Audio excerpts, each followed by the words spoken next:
नमोऽर्यन्ताणं नमो सिद्धाणं नमो आर्याणं नमो वज्रायणं नमो लोहे सवसाहुणम् मङ्गलं भगवान् वीरो मङ्गलं गौतमो गणी मङ्गलं कुन्दकुन्दार्यो जैनधर्मोऽस्तु मङ्गलम् ओंकारबिन्दुसंयुक्तं नित्यं जायन्ति योगिनः कामदं मोक्षदं चैव ओंकाराय नमो नमः अहोपकारजिनवर्णो कुन्दनो ध्वनिदिव्यनो जेन कुन्दध्वनियाप्या अहो आ गुरुकाहननो तुझ ज्ञान ध्याननो रंग अमया दर्श रहो ओ शिव पद तक तुझ संग माता हाथ ग्रह।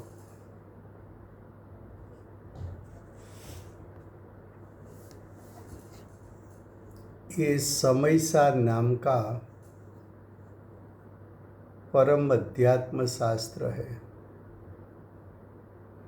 आचार्य भगवान प्रत्येक अधिकार प्रत्येक गाथा में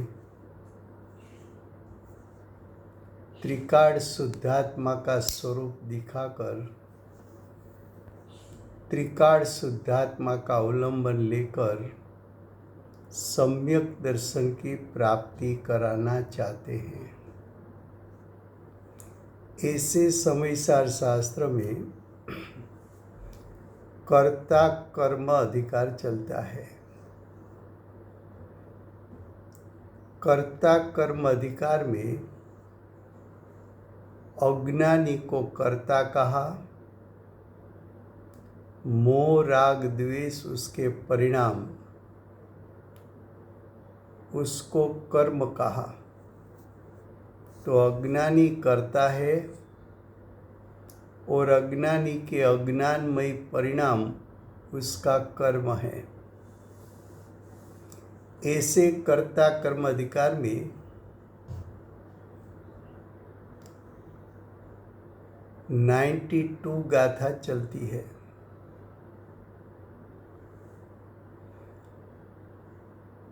उसकी टीका चलती है। इस गाथा में आचार्य भगवान सूक्ष्म प्रकार का भेदरूप श्रद्धान और भेदरूप ज्ञान करा के सम्यक दर्शन सम्यक ज्ञान प्रकट कराना चाहते हैं। आत्मा उसका स्वभाव अनादि से अनंत काल परिपूर्ण शुद्ध रहता है। ऐसा आत्मा का स्वभाव जो शुद्ध है वो वर्तमान एक समय की राग की पर्याय से भिन्न है।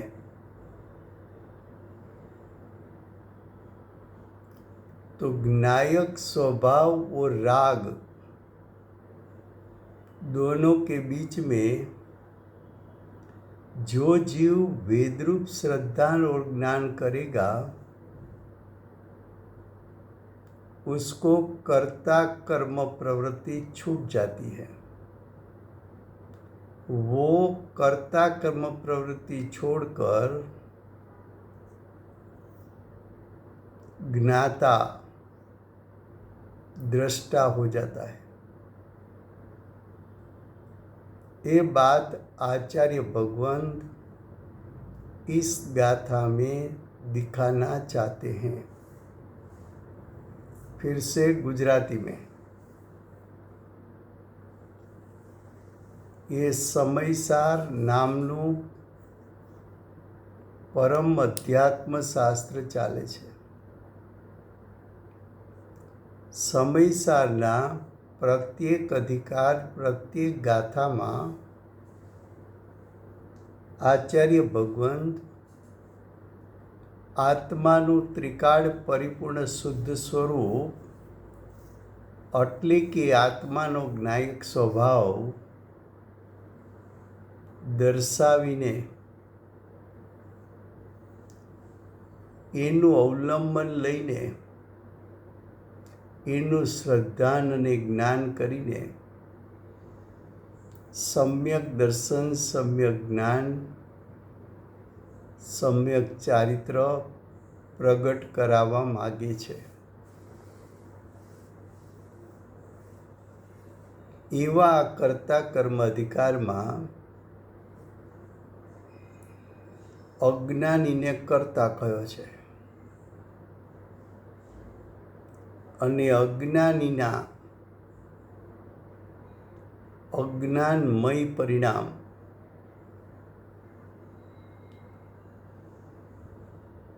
એને કર્મ કહ્યું છે. અજ્ઞાનમય પરિણામને કારણે મોહ, રાગ, દ્વેષની ઉત્પત્તિ થાય છે. તો કર્તા કર્મ અધિકારમાં અજ્ઞાની કર્તા છે, મોહ, રાગ, દ્વેષ રૂપના પરિણામ એનું કર્મ છે. એવા કર્તા કર્મ અધિકારની 92 ગાથામાં આચાર્ય ભગવાન આત્માનો ત્રિકાળ શુદ્ધ સ્વભાવ એટલે કે જ્ઞાયક સ્વભાવ અને રાગ વચ્ચે સૂક્ષ્મ ભેદરૂપ શ્રદ્ધાન અને જ્ઞાન કરાવીને રાગથી ભિન્ન એવા જ્ઞાયક સ્વભાવનું અવલંબન લેવડાવીને સમ્યક દર્શન, સમ્યક જ્ઞાન જીવોને પ્રગટ થાય એનો ઉપદેશ આપે છે.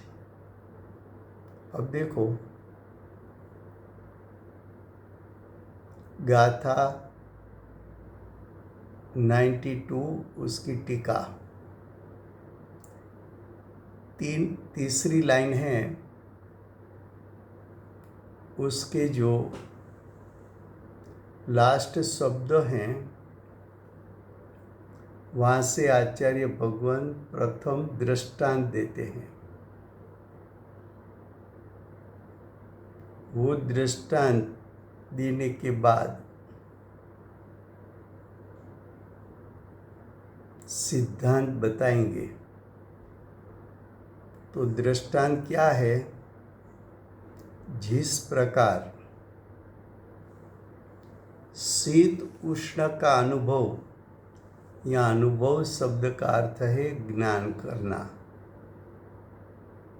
तो शीत उष्ण का ज्ञान करने में समर्थ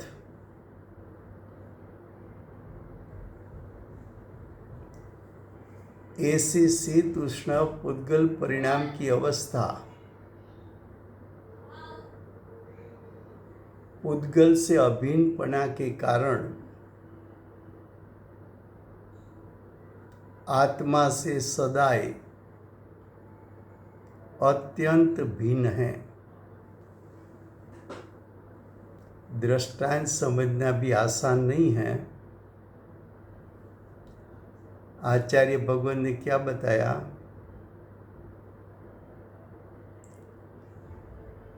कि पानी की शीत उष्ण अवस्था, वो शीत उष्ण अवस्था यानी पर्याय, तो शीत उष्ण पर्याय वो पर्याय पानी की अवस्था है. वो शीत उष्ण अवस्था पानी के साथ तन्मय है, तदाकार है, अभेद है. ये शीत उष्ण का अनुभव, अनुभव यानी ज्ञान। तो शीत उष्ण की का ज्ञान करने वाली पर्याय,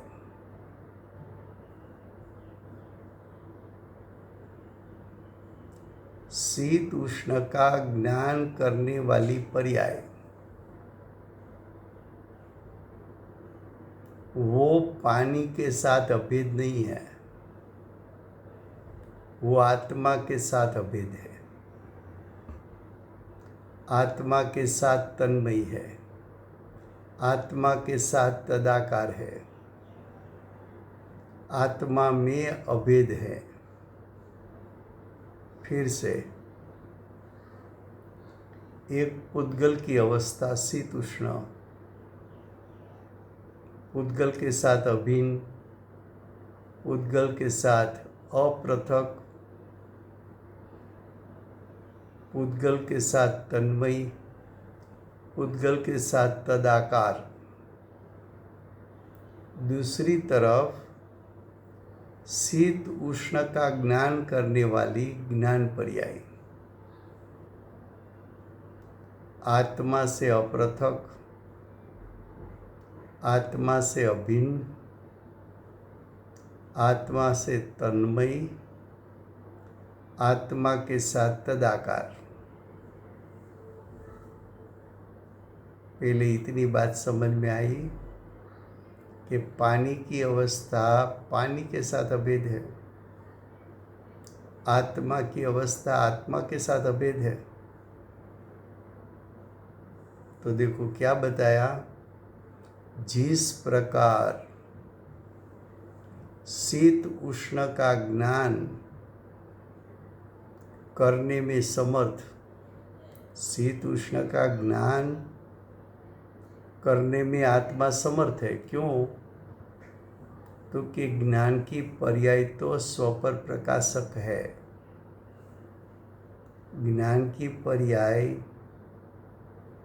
आत्मा को भी जान सकती है और पानी की शीत उष्ण अवस्था को भी जान सकती है, स्वपर प्रकाशक है।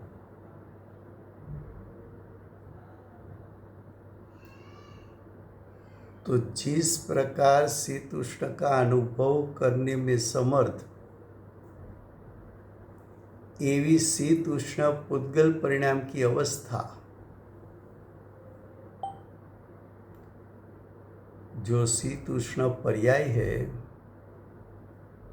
उसमें प्रमेयत्व गुण होने के कारण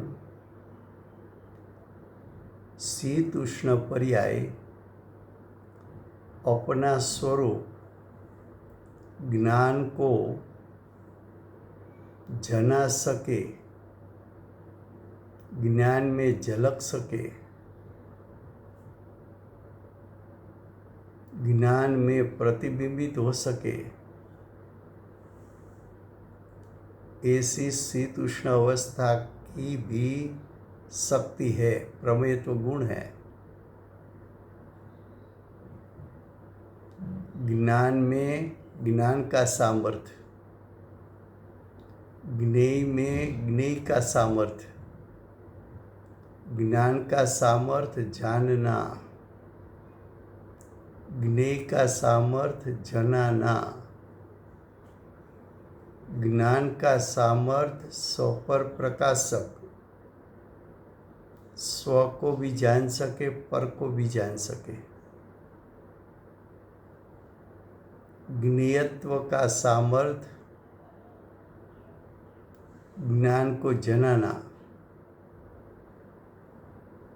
क्या कहा? जिस प्रकार शीत उष्ण को अनुभव करने में समर्थ, ऐसी शीत उष्ण पुद्गल परिणाम की अवस्था पुद्गल से अभिन्नपना के कारण, पुद्गल का अर्थ पानी, पानी के साथ अभिन्न है। आगे क्या बताया?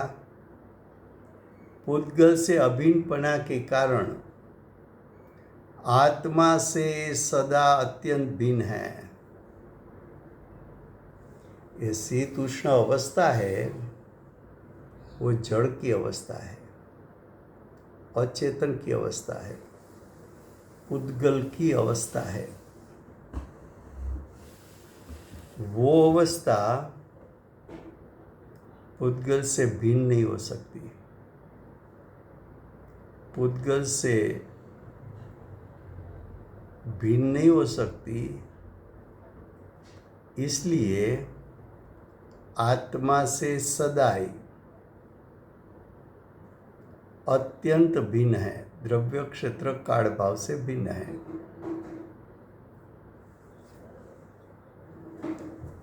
अब आगे, और उसके निमित्त से, उसके यानी शीत उष्ण अवस्था के निमित्त से होता हुआ वो प्रकार का अनुभव, वो प्रकार का अनुभव यानी ज्ञान, तो शीत उष्ण अवस्था के निमित्त से होता हुआ उस प्रकार का ज्ञान आत्मा से अभिन्नपना के कारण, जो शीत उष्ण का ज्ञान हुआ वो तो ज्ञान की पर्याय, ज्ञान की पर्याय पुद्गल के साथ अभिन्न है, पानी के साथ अभिन्न है कि आत्मा के साथ अभिन्न है? क्योंकि वो तो आत्मा के साथ अभिन्न है। अभिन्नपना के कारण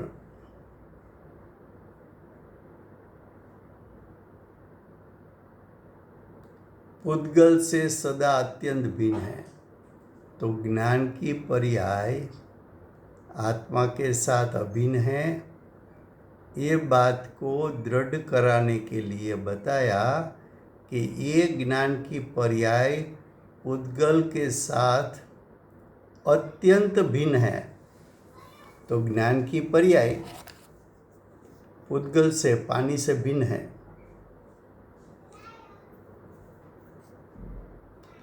कितनी बात यहाँ तक सिद्ध की कि शीत उष्ण पर्याय पानी की है यानी पुद्गल की है। शीत उष्ण अवस्था पानी के साथ अपृथक है, अभिन्न है। पानी की शीत उष्ण अवस्था आत्मा से भिन्न है। पहले इतना बताया, बाद में बताया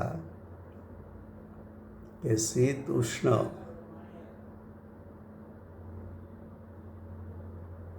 तो शीतलता उष्णता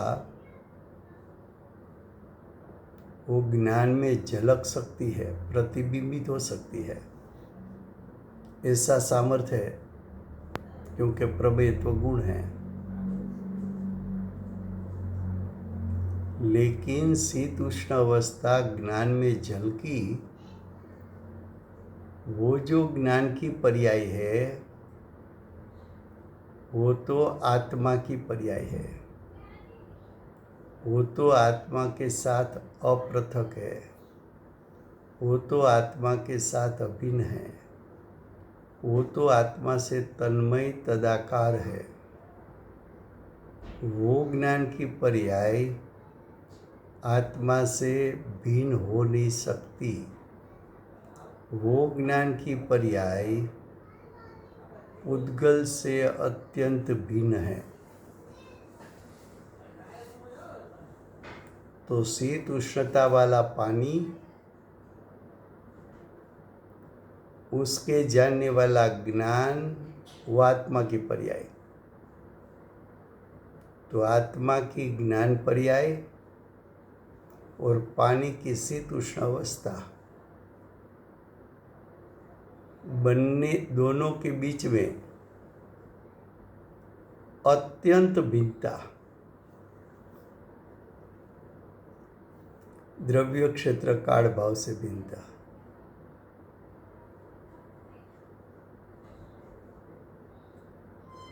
ये दृष्टांत हुआ। सिद्धांत में उससे थोड़ा सूक्ष्म लेना है। क्यों कि शीत उष्ण अवस्था अचेतन द्रव्य में बताया,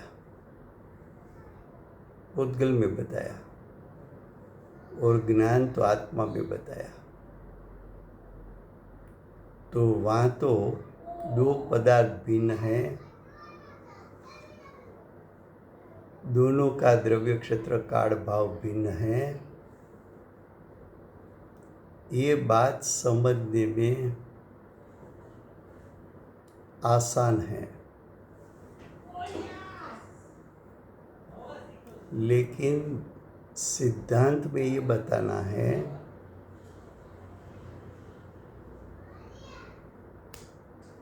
कि राग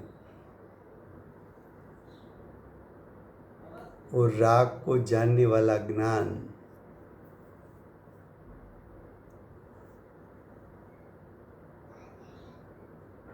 राग और ज्ञान पृथक पृथक है, भिन्न भिन्न है। राग आश्रव तत्व है, ज्ञान ज्ञायक में से उत्पन्न हुआ वो जीव तत्व है।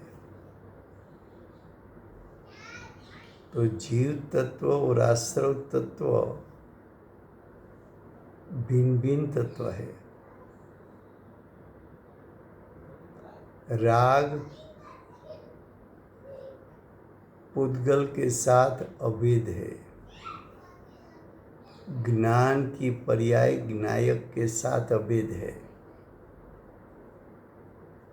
राग को पुद्गल के साथ अभिन्न इसलिए कहा कि राग कर्म के उदय के संग में उत्पन्न हुआ।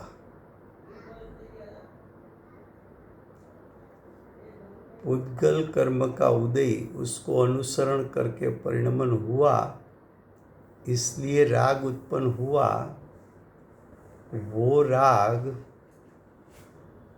ज्ञायक स्वभाव से भिन्न है। वो राग पुद्गल के साथ अभिन्न है। तो ज्ञान और राग के बीच में भेदरूप श्रद्धा और ज्ञान करके राग का लक्ष्य छोड़ के ज्ञान ज्ञायक में से आया, वो ज्ञान को अनुसरण करके ज्ञायक तक पहुंच जाना, ज्ञायक का ग्रहण कर लेना।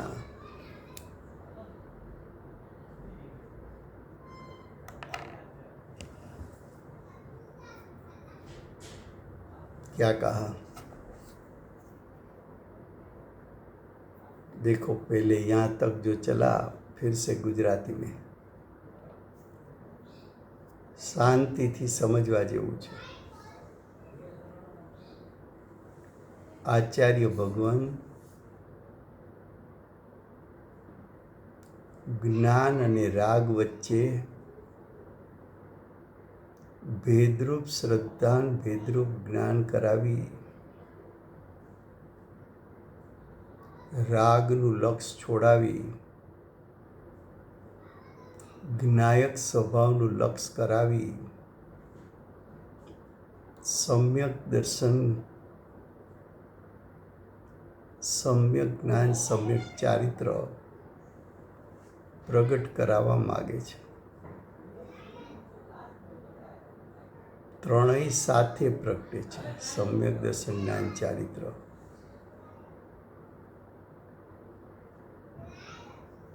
फरीवार जुओ दृष्टांत में शुं कह्युं गुजराती में।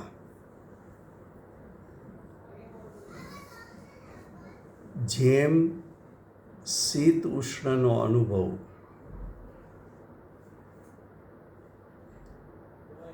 પાણી છે, પાણી એની અવસ્થા, એની પર્યાય પાણી ઠંડુ પણ હોય ને ઉષ્ણ પણ હોય.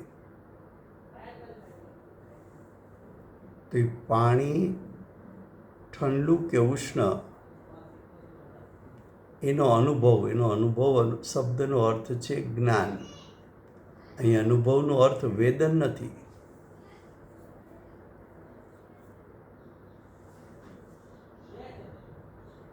ગેસ ઉપર પાણી ઉકળતું હોય તો એનું જ્ઞાન કર્યું. તો કે છે જેમ શીત ઉષ્ણનો અનુભવ કરવામાં સમર્થ, એટલે એનું જ્ઞાન કરવામાં સમર્થ.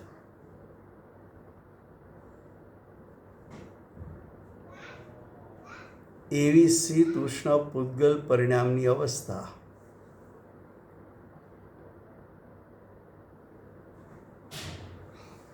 પાણી છે એ પૂતગલ છે. પાણીની અવસ્થા એટલે પૂતગલની અવસ્થા.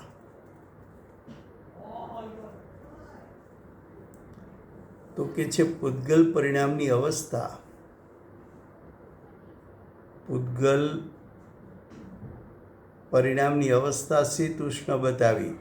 એ શીત ઉષ્ણ અવસ્થા પૂતગલથી અભિન્નપણાને લીધે, એ શીત ઉષ્ણ અવસ્થા પાણીથી જુદી થઈ શકતી નથી, પાણીથી ભિન્ન પડી શકતી નથી. એ શીત ઉષ્ણ અવસ્થા પાણી સાથે અભિન્ન છે, અભેદ છે, તન્મય છે, તદાકાર છે.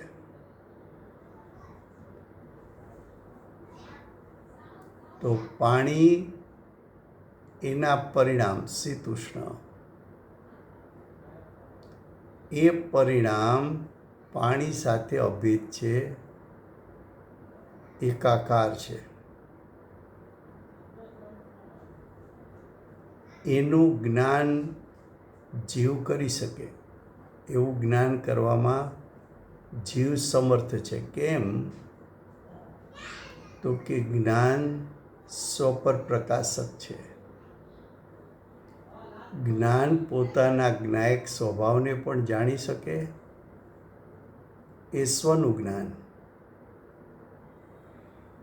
અને શીત ઉષ્ણ અવસ્થાને જાણી શકે, એ પરનું જ્ઞાન. તો આ જ્ઞાન સ્વપર પ્રકાશક હોવાથી એ જાણી શકે છે. બીજું, શીત ઉષ્ણ અવસ્થા પ્રમેયત્વ ગુણને કારણે પૂતગલનું જે સ્વરૂપ વર્તમાનમાં શીત ઉષ્ણ વ્યક્ત થયું, એ શીત ઉષ્ણ અવસ્થાની વ્યક્તતા પ્રમેયત્વ ગુણને કારણે એ જ્ઞાનને જણાવવા માટે સમર્થ પણ છે, અને જ્ઞાન એને જાણવા માટે પણ સમર્થ છે.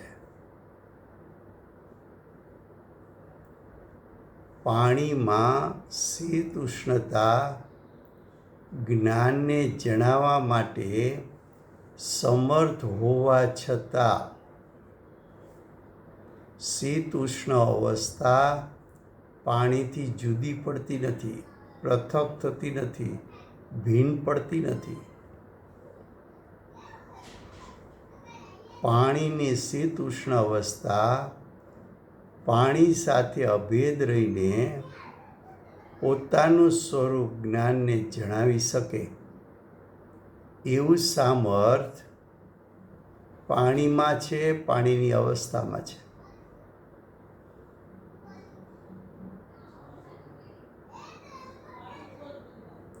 તો પહેલી એ વાતની સ્થાપના કરી કે પાણી શીત ઉષ્ણ અવસ્થા રૂપે પરિણમ્યું છે. બીજું એમ કીધું કે આ શીત ઉષ્ણ અવસ્થા પાણી સાથે અભેદ છે. ત્રીજું એમ કીધું કે આ શીત ઉષ્ણ અવસ્થા જ્ઞાનને જણાવી શકે એવા સામર્થ્યવાળી છે. અને ચોથું એમ કીધું કે આ શીત ઉષ્ણ અવસ્થા આત્માથી સદાય અત્યંત ભિન્ન છે. દ્રવ્ય ક્ષેત્ર કાળભાવથી ભિન્ન છે. આ પાણી તરફથી વાત કરી. હવે આત્મા તરફથી વાત કરે છે. તેના નિમિત્તે એટલે શીત ઉષ્ણ અવસ્થાના નિમિત્તે થતો તે પ્રકારનો અનુભવ એટલે કે થતું તે પ્રકારનું જ્ઞાન આત્માથી અભિન્નપણાને લીધે આ શીત ઉષ્ણ અવસ્થા નિમિત્ત થઈ કોને નિમિત્ત થઈ? વર્તમાન જ્ઞાનની પર્યાયને. શેમાં નિમિત્ત થઈ? જણાવવામાં. જ્ઞાને શું કર્યું? તો કે જ્ઞાને જાણી લીધું કે આ શીત ઉષ્ણ અવસ્થા છે પૂતગલની, એમ જાણ્યું. એ જાણનારું જે જ્ઞાન છે એ જાણનારું જ્ઞાન આત્માથી અભિન્નપણાને લીધે એ જાણનારું જ્ઞાન શીત ઉષ્ણ અવસ્થાને જાણે ખરું, જાણતું હોવા છતાં એ જ્ઞાન આત્મા સાથે અભેદ છે. એ પાણી સાથે અભેદ નથી, શીત ઉષ્ણ અવસ્થા સાથે અભેદ થઈ ગયું નથી. એ તો આત્મા સાથે અભેદ છે. તો કે છે કે તે પ્રકારનું જ્ઞાન આત્માથી અભિન્નપણાને લીધે. પછી કે છે પૂતગલથી સદાય અત્યંત ભિન્ન છે. કેટલી વાત કરી? શીત ઉષ્ણ અવસ્થાને જાણવાની જ્ઞાનની પર્યાય. એ જ્ઞાનની પર્યાય આત્મા સાથે અભેદ છે.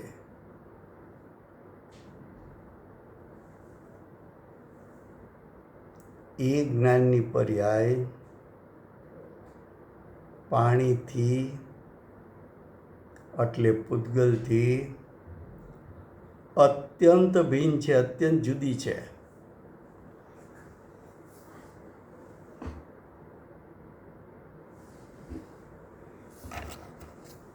આટલે સુધી દ્રષ્ટાંત થયો. હવે સિદ્ધાંતમાં ઉતારે છે.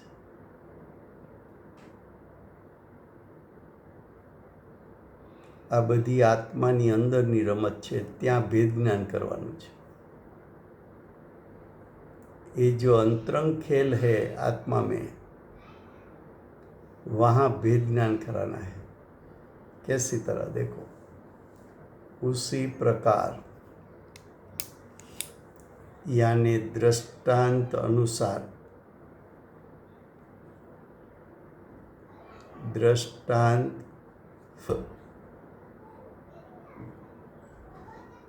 को अनुसरण करके તેવી રીતે તે પ્રકારનો અનુભવ એટલે દ્રષ્ટાંત જેવો અનુભવ, દ્રષ્ટાંત જેવું જ્ઞાન કરવામાં સમર્થ, તે પ્રકારનું જ્ઞાન કરવામાં સમર્થ, તે પ્રકારનું જ્ઞાન કરાવવામાં સમર્થ એવી રાગ દ્વેષ સુખ દુઃખ આદિ રૂપ પૂતગલ પરિણામની અવસ્થા. શું કહ્યું? રાગ દ્વેષ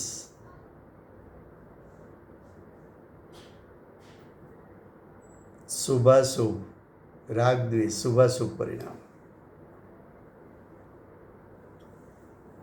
સુખ દુઃખ એટલે ઇન્દ્રિય સુખ દુઃખ. એ પરિણામ કોના કીધા? પૂતગલના કીધા.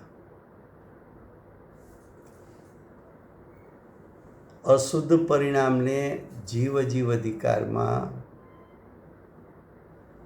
પૂતગલના પરિણામ કહેતા આવ્યા છે પહેલેથી. 72 ગાથામાં રાગ દ્વેષના પરિણામ શુભાશુભ પરિણામ એને પૂતગલના પરિણામ કહ્યા છે. પૂતગલના કેમ કહ્યા હતા?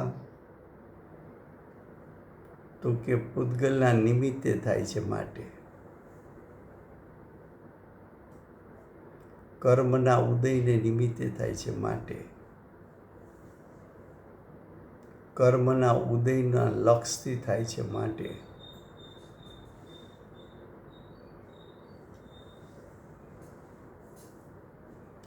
કર્મને અનુસરીને ઉત્પન્ન થયા છે માટે.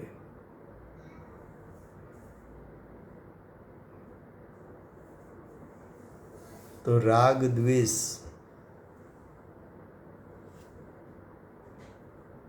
ઇન્દ્રિય સુખ દુઃખ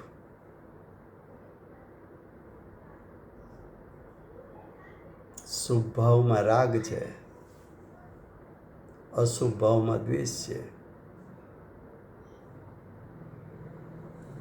શુભ ભાવના ફળમાં ઇન્દ્રિય સુખ છે, અશુભ ભાવના ફળમાં ઇન્દ્રિય દુઃખનું વેદન છે.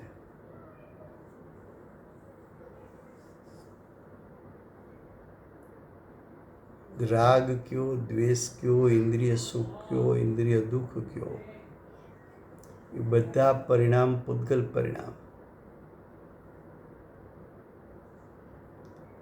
પૂતગલ પરિણામની અવસ્થા જેમ શીત ઉષ્ણ અવસ્થા પાણીની હતી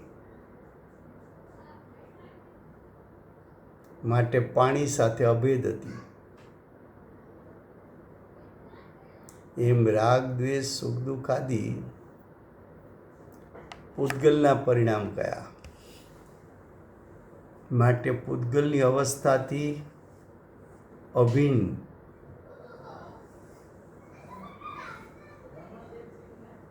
આત્મા સાથે અભિન્ન કીધા રાગાદિ પરિણામ. અહીં આત્માનો અર્થ છે આત્માનો ત્રિકાળ શુદ્ધ સ્વભાવ, એટલે કે જ્ઞાયક સ્વભાવ. તો જે જ્ઞાયક સ્વભાવ છે એ જ્ઞાયક સ્વભાવથી રાગ દ્વેષ જુદા, ઇન્દ્રિય સુખ દુઃખ જુદા, એમ કહે છે. એમ કેમ કહ્યું? તો કે જ્ઞાયક સ્વભાવ રાગ દ્વેષની ઉત્પત્તિ કરી શકે એવો સ્વભાવ નથી.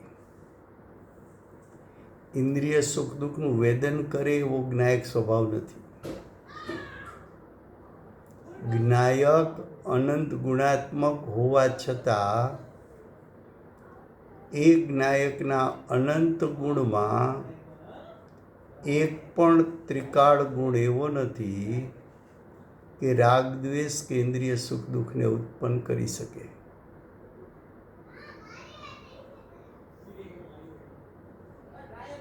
આત્માનો સ્વભાવ શુદ્ધ અને પવિત્ર,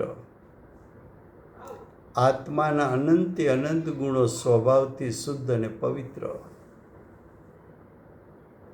આત્મ સ્વભાવમાં રાગ દ્વેષ સુખ દુઃખનો પ્રવેશ નથી.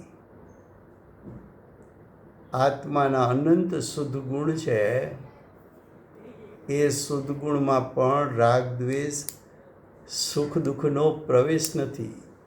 એ તો ત્રિકાળ શુદ્ધ છે.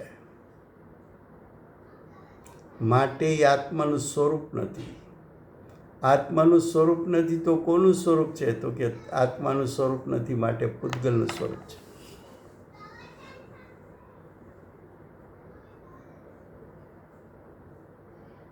શાંતિથી, એકાગ્રતાથી સમજે, એક એક શબ્દને છૂટો પાડીને,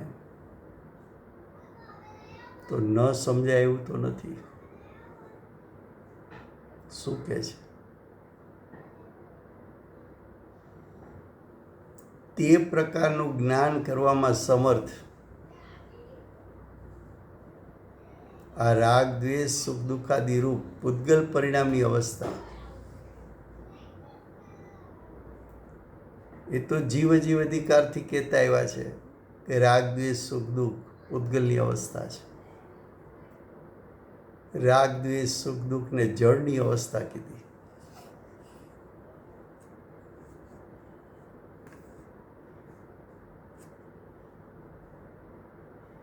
જળની અવસ્થા.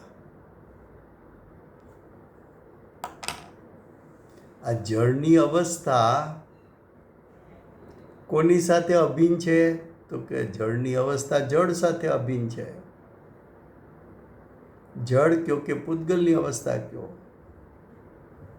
તો પૂતગલની અવસ્થા કોની સાથે અભિન્ન છે? તો કે પૂતગલની અવસ્થા પૂતગલ સાથે અભેદ છે. તો રાગ દ્વેષ ઇન્દ્રિય સુખ દુઃખ એ પૂતગલ સાથે અભેદ છે. પૂતગલ સાથે અભેદ છે, માટે આત્માથી સદાય અત્યંત ભિન્ન છે. અહીં આત્માનો અર્થ છે જ્ઞાયક સ્વભાવ. તો જ્ઞાયક સ્વભાવથી રાગ દ્વેષ સુખ દુઃખ આદિ એ ભિન્ન અવસ્થા છે. જ્ઞાયક સ્વભાવ છે. રાગ દ્વેષ સુખ દુઃખ વિભાવ છે. સ્વભાવથી વિભાવ અત્યંત ભિન્ન છે.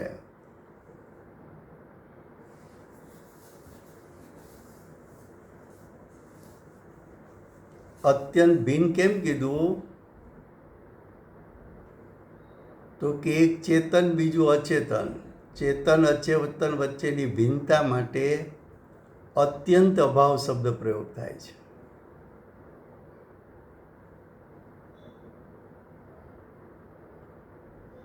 જો બંને અચેતન હોત તો અન્યોન્ય અભાવ કહેત. એક ચેતન બીજું અચેતન, એની ભિન્નતા બતાવી હોય ત્યારે અત્યંત અભાવ શબ્દ પ્રયોગ થાય છે.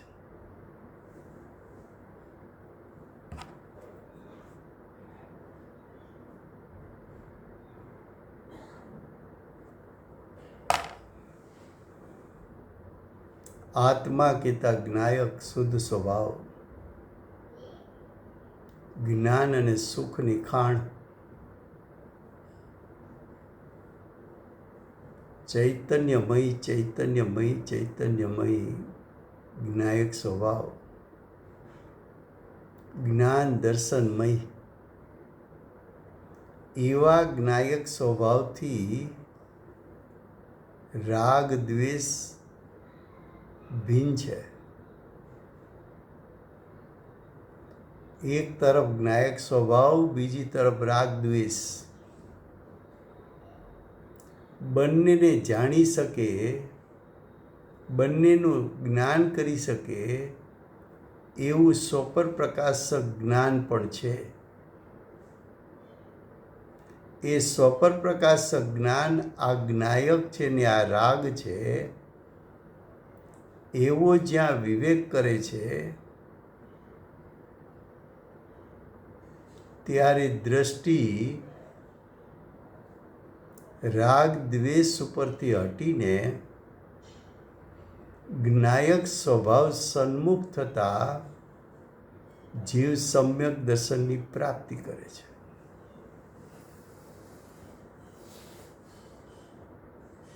શું કહે છે? સ્વભાવ વિભાવ વચ્ચે ભેદરૂપ શ્રદ્ધાન અને ભેદરૂપ જ્ઞાન. ભેદરૂપ શ્રદ્ધાન સમ્યક દર્શન, ભેદરૂપ જ્ઞાન સમ્યક જ્ઞાન, ભેદરૂપ આચરણ સમ્યક ચારિત્ર.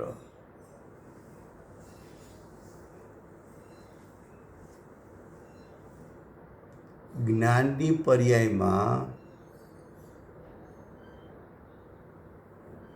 એવું સામર્થ્ય છે કે જ્ઞાયક સ્વભાવને પણ જાણી શકે અને રાગ દ્વેષ રૂપી વિભાવને પણ જાણી શકે.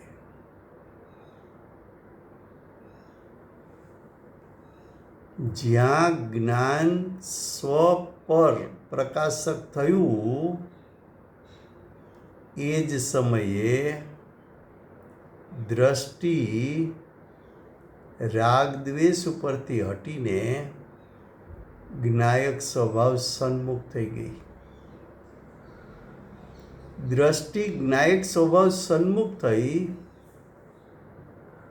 તે જ સમયે જ્ઞાયકની રુચિ થતા સમ્યક દર્શનની પ્રાપ્તિ થઈ ગઈ.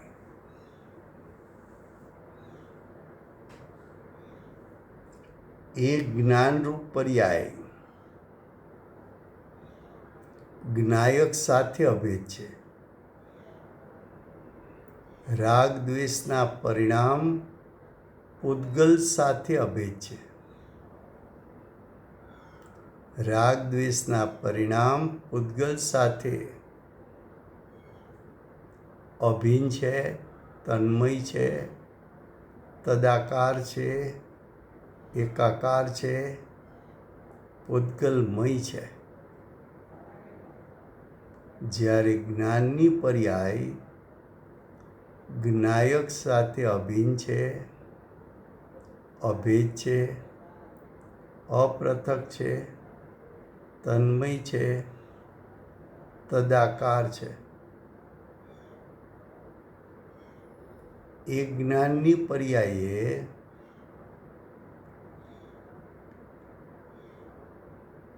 જ્ઞાયક અને રાગ દ્વેષ બંનેને જાણતા રાગ દ્વેષની તુચ્છતાનું ભાન થતા અને જ્ઞાયક સ્વભાવનો મહિમા આવતા દ્રષ્ટિ જ્ઞાયક તરફ વળીને જ્ઞાયકમાં હું પણ સ્થાપીને જ્ઞાયકમાં તન્મય, તદાકાર, એકાકાર થઈને આ જ્ઞાયક તે હું એવો અભિપ્રાય થતા એ જીવ સમ્યક દર્શનને પ્રાપ્ત કરે છે.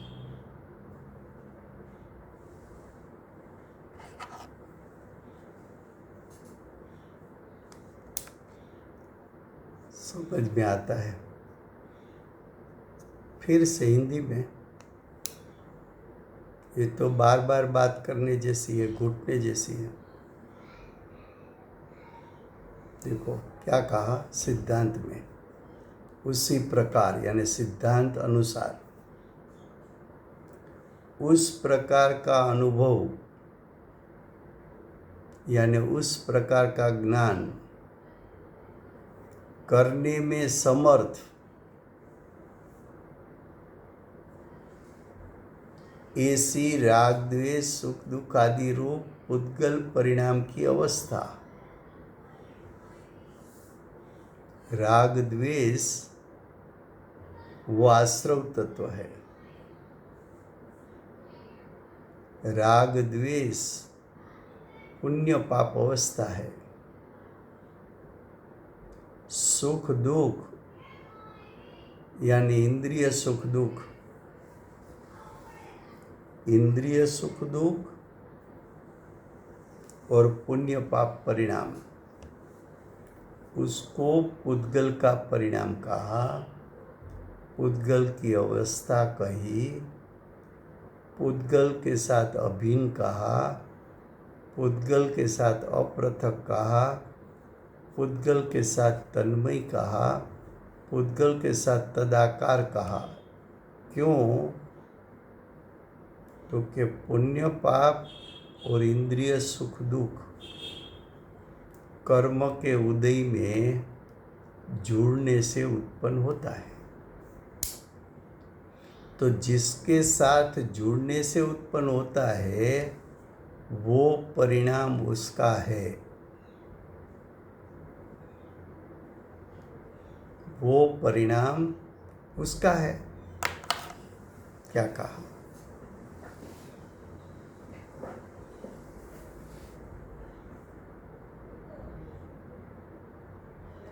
कर्म का उदय आया,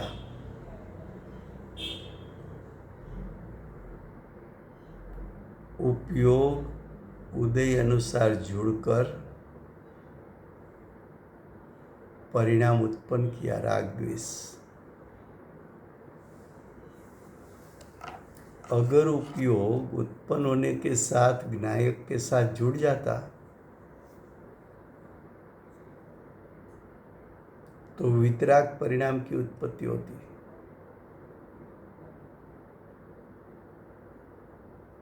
लेकिन उपयोग विनायक स्वभाव को अनुसरण नहीं किया, तो पुद्गल का लक्ष्य करने से उत्पन्न होते हुए परिणाम को पुद्गल जीव जीव अधिकार में कहा। ये परिणाम को पुद्गल के साथ अभेद कहा। क्यों कहा? तो कि रागादि परिणाम ज्ञान से भिन्न है ऐसा सिद्ध करना है। रागादि विकार है और विकार परिणाम की योग्यता के कारण उत्पन्न होता है और विकार नाश हो जाता है। जो नाश हो जाए वो ज्ञायक का स्वरूप नहीं है।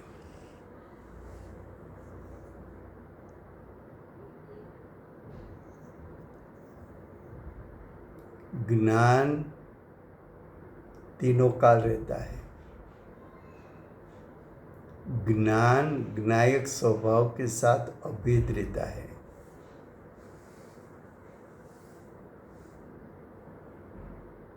ज्ञान ज्ञायक का स्वाभाविक कार्य है। राग कर सके ऐसा आत्मा के पास कोई त्रिकाल स्वभाव नहीं है।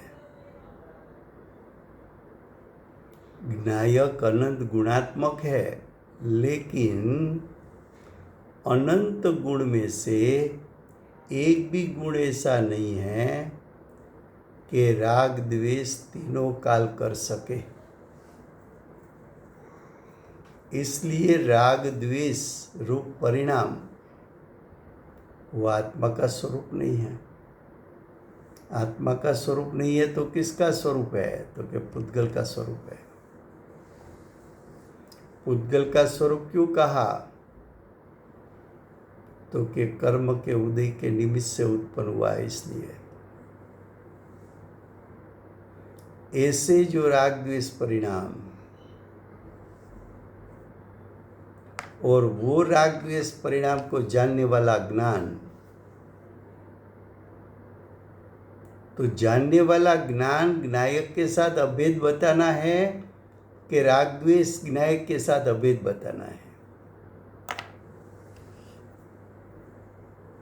राग द्वेष को जानने वाला ज्ञान,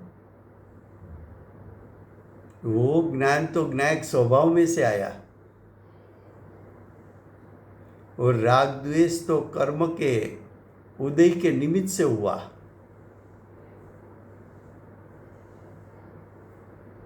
ज्ञान स्वभाव का अंश है, राग द्वेष तो विकार है। ज्ञान और राग के बीच में भिन्नता, कैसी भिन्नता? पृथकत्व के अन्यत्व, तो कि अन्यत्व प्रकार की भिन्नता है।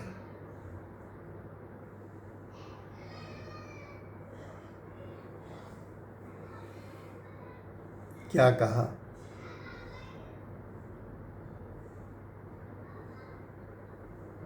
उसी प्रकार यानी दृष्टांत अनुसार वो प्रकार का अनुभव करने में समर्थ, उस प्रकार का ज्ञान करने में समर्थ ऐसी राग द्वेष सुख दुख आदि रूप पुद्गल परिणाम की अवस्था, पुद्गल से अभिन्नपना के कारण आत्मा से सदाई अत्यंत भिन्न है। अनादि से आज तक अज्ञानी जीव का ज्ञायक स्वभाव, उसने राग को स्पर्श किया नहीं। अनादि से आज तक अज्ञानी का ज्ञायक राग रूप हुआ नहीं, राग जीव की अवस्था नहीं, राग ज्ञायक की अवस्था नहीं। ज्ञायक तत्व भिन्न है, वो जीव तत्व है। राग आदि तो आश्रव तत्व है। 7 तत्व 9 पदार्थ में जीव तत्व और आश्रव तत्व तो भिन्न भिन्न तत्व बताया है।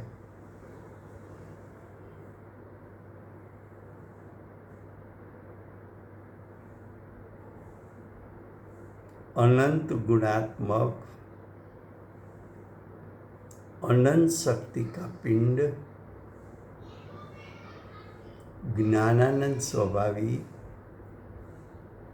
ज्ञान दर्शन स्वभावी, पुरुषार्थ का पिंड, अनंत स्वभाव का पिंड, ऐसा ज्ञायक राग द्वेष के परिणाम से भिन्न है, आश्रव तत्व से भिन्न तत्व है। ज्ञायक और आश्रव तत्व, ज्ञायक स्व, आश्रव तत्व पर, ज्ञायक में से प्रकट हुई ज्ञान अवस्था स्व पर प्रकाशक है। ज्ञायक में से प्रकट हुई ज्ञान की अवस्था स्व पर प्रकाशक होने के कारण ये ज्ञायक है, ये रागादि है। ऐसी भिन्नता का ज्ञान करके उपयोग राग द्वेष से हटाकर ज्ञायक सन्मुख होकर ज्ञायक को ग्रहण करके सम्यक दर्शन, सम्यक ज्ञान, सम्यक चारित्र प्रकट हो जाता है।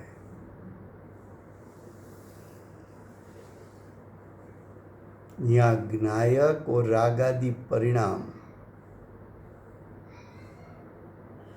दोनों के बीच में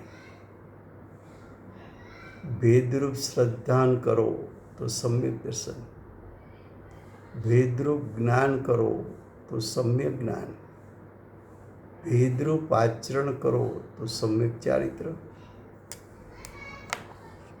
तीनों हो जाता है एक साथ। 3 गुण की 3 अवस्था एक साथ उत्पन्न हो जाती है।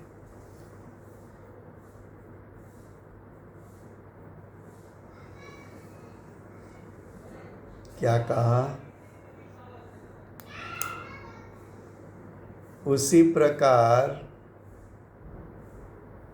अनुभव करने में समर्थ ऐसी राग द्वेष सुख दुखादि रूप पुद्गल परिणाम की अवस्था पुद्गल से अभिन्नपना के कारण आत्मा से सदा अत्यंत भिन्न है। समय हो गया है, यहाँ तक रखते हैं।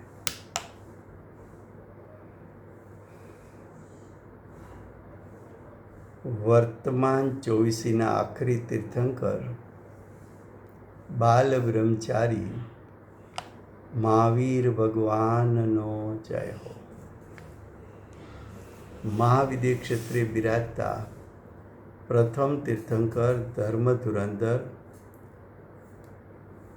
અનંત ચતુષ્ટયના ધારક, દિવ્ય ધ્વનિના દાતાર, શાસન ઉપકારી શ્રી સિમંદર ભગવાનનો જય હો.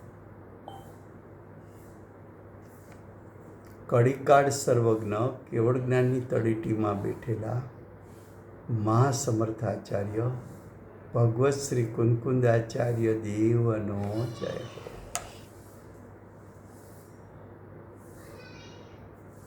વર્તમાન કાળે કર્તા કર્મનું સ્વરૂપ સમજાવનાર, તીર્થના નાયક, તીર્થના સ્થાપક, તીર્થના પ્રવર્તક, પરમ કૃપાળુ શ્રી સદગુરુ દેવનો જય હો. પૂજ્ય ગુરુદેવના નવ ભવનો મહિમા બતાવનાર, સ્વાનુભવ યુક્ત, જાતિસ્મરણ જ્ઞાન યુક્ત પ્રસવ મૂર્તિ ભગવતી માતનો જય હો.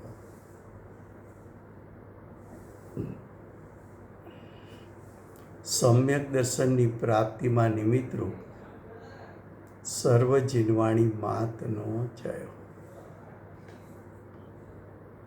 પૂજ્ય ગુરુદેવ અને માતાજીની સાધના ભૂમિ સુવર્ણપુરી ધામનો જય હો. સુવર્ણપુરી ધામમાં બિરાજતા સર્વે દેવશાસ્ત્ર ગુરુ ભગવંતનો જય હો. વર્તમાન ગુરુ અને ભવિષ્યના તીર્થંકર શ્રી સૂર્યકીર્તિ ભગવાનનો જય હો. શ્રી સૂર્યકીર્તિ ભગવાનના સમવસરણના મુખ્ય ગણધર દેવેન્દ્ર કીર્તિનાથ ભગવાનનો જય હો. પરમ દિગંબર જૈન ધર્મનો જય હો.